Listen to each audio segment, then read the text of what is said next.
پیاوێک هاتە خزمەتی پێغەمبەری خوا صلی الله عليه وسلم لە حەدیثی صحیحدا هاتووە وتی ئەی پێغەمبەری خوا صلی الله عليه وسلم ئایا لە بەهەشتا ئەسپ و ماین هەیە؟ فەرمی بەڵێ ئەگەر چوویتە بەهەشتەوە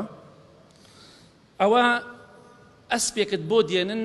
ئەم ئەسپە لە یاقوت دروستکراوە یاقوت بەردێکی زۆر گران و بەنرخە یاقوت ئەگەر چوویتە بەهەشتەوە ئەسپێکت بۆ دەهێنن ئەم ئەسپە لە یاقوت دروست کراوە بەردێکی زۆر بەنرخ و گرانە دوو باڵی هەیە ئەم ئەسپە دوو باڵی هەیە ئەمجا دەڕۆیتە بان ئەسپەکە بان پشتی ئەسپەکە کە لە یاقوت دروست کراوە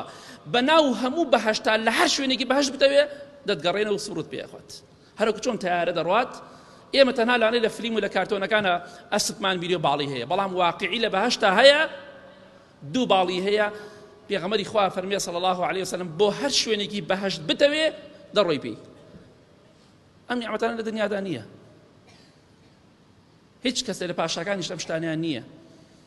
ئەسپێکیان هەبێ بۆ هەر شوێنە بیانەوێ بڕۆن ناتوانێت لە وڵاتەکە خۆی دەچوو احتیمالە تەقیدەکەم بیخەنە خوارەوە بەڵام بەهەشتەوە نییە هەر شوێنێک حەزت لێی بێ دەڕۆی دەڕۆن بۆ خزمەتی فڵان پێغەمبەر سەلامی خوای لەسەر بێ ئەسپەکە دەتبا فڵان سەحابە و فڵان تابعین دەتبا لە خزمەتایە شوێنێک نییە قەدەغە کراو بێ لە تۆ سەردانی هەر کەسێ دەکەی دەتەوێ بە خزمەتی هەر کەسێ بکەی دەگەی خوای بە نسیمانی کە چنێ خۆشە لە قیامەتە بگەینە خزمەتی پێغەمبەری خوا صلی الله عليه وسلم سەحابە و تابعین باوەشیان پیا بکەین دڵمان خۆشە بێت لە هەمووی خۆشتر بینینی خوای پەروردگارە لە بەهەشت دەی براکە ئەمە چەند نیعمەتێکی کەم و باسم کرد لە نیعمەتەکانی بەهەشت